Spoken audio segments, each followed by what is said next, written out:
The new $20 million Noble Park Aquatic Centre is due to open in February. Daryl Pittman called in to check out the progress. More than just a pool, they say, the first upgrade to the Noble Park swimming pool in 50 years. I have with me Project Manager Rob Becker. Rob, tell us a little bit about this big upgrade. It started with the original pool on this site, which was built in the mid-60s, needing to be refurbished, replaced, due to the amount of water that was leaking from the main pools. The new pool was moved to a position beside the original pool, and it is now comprised of a new 50-metre outdoor pool and a refurbishment of the main pool slide, a new aqua play water playground, and an indoor program pool.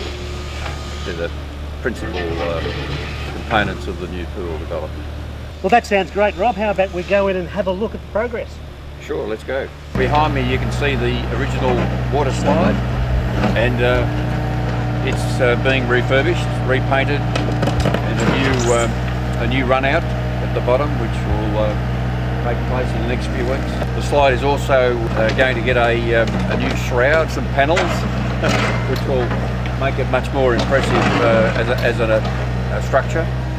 The area behind me will be a landscape mound for planting, and a dwarf wall will come along here, and there'll be an area above that wall for sunbaking, etc. Well, the new 50-metre pool is beside me. That's a competition 50-metre pool. It'll have a floating boom 1.5 metres wide in the middle of the pool to operate as two 25-metre pools, or it can be moved up to one end to create a standard 50-metre competition pool. So that roughly goes from 1.1 metres depth to around about 2 metres at the deep end. The structure you see over the top is a shade canopy, and that steelwork's in place with the shade cloth type material to follow. There will be tiered seating up here for competition events, and we'll have starting blocks and all the other sort of timing, cabling for school carnivals, etc. Daryl, this is the community rooms. There's 3 separate rooms that can be opened up into one single room, one large room, and the end room will have audio visual and projector capability. The room at the end will be predominantly used for meetings and group discussions. The 2 rooms here on this end are on a sprung timber floor, designed for aerobics and yoga and all those sort of activities, ballet, that sort of activity. So it'll be a great space to use as single rooms or opened up into one main room. More than just a pool room? More than just a pool, yeah. We're standing in the entrance plaza area of the new facility. The area will contain open sort of areas with seating, a bus pull-in, drop-off zone, and the main entrance is quite a grand space with a reception and turnstiles controlled by swipe cards and membership cards, and yeah, it's a great space. All the colours have been selected with the assistance of our artists, who got involved with trying to link art into the finished product rather than put something in later that didn't necessarily fit with the architectural. So it's been a very good exercise working with both the architect and the artist. We're in the indoor program pool, standing on the concourse. The indoor pool is a smallish pool with a ramp and beach entrance. It's got a seat for a spa function, so that'll be a bit of fun for people to sit in that area along that wall. There'll be play equipment on the beach entry, so the idea is that that'll work well with toddlers and mums.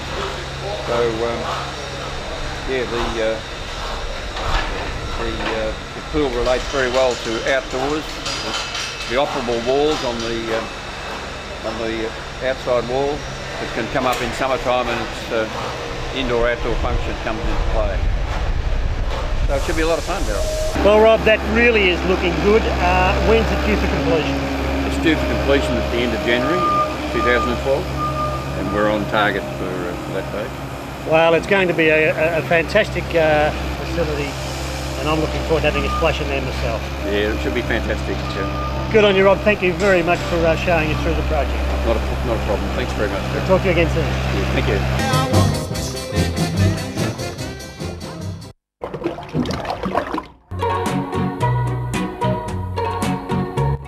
It's been a busy few weeks at Sandown Racecourse. As well as the Sandown Classic, thoroughbreds of a different ilk have been tearing up the track.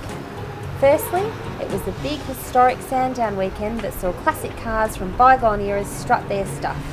Some challenged the circuit in a celebration of better days, while others were content to bask in the admiration of a discerning public. Check out the iconic Peter Brock Tirana, and where did they find all those valiant chargers?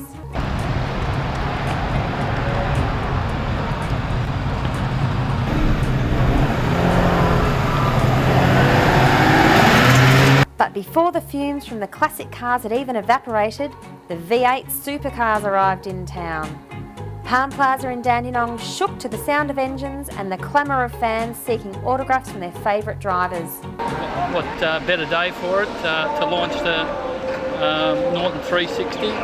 Absolutely fantastic for the city. You know, it's a great investment in our city, and I think also importantly all the people that the spin-offs that occur from this, whether it be restaurants or accommodation, lots of spin-offs for the city, and we only have to look at the amount of people in the mall today to see that how much interest there is. And it's just one of many great events we have in the City Greater Dandenong. Oh, absolutely. You know, we've got our horse racing track course, Sandown 2. Sandown Cup just recently held. We have our women's basketball side. Dandenong Cricket Club, once again premiers this year. Absolute fantastic football club down at Noble Park. You know, won the last 2 premierships. So this city's absolutely full of sport, and it's just great for the city to see. They've decided to launch the V8s for 2012 in our city again at Sandown. They've picked Sandown out of all the racing tracks in the country to have their launch, and I think what a coup for the city that is, and I think once again fantastic. Gold FM's Craig Huggins was also busy seeking some good oil for the big race. Yeah, all of that stuff, but mainly changes from the year before. You know, we go to some tracks and you know, there might be some corners that are resurfaced or new curves or things like that. So mainly changes from the previous year. The police were there too, but they weren't there for the traffic. They were there to sing and play some great music. You taste like a whiskey when you kiss me, I give everything you're gonna be a baby doll. This time I'm not leaving without you. Local radio station 97.7 FM SER was also on hand to keep us all informed. But who's this guy? Looks like he's got time on his mind. Perhaps we'll catch up with him at a later date.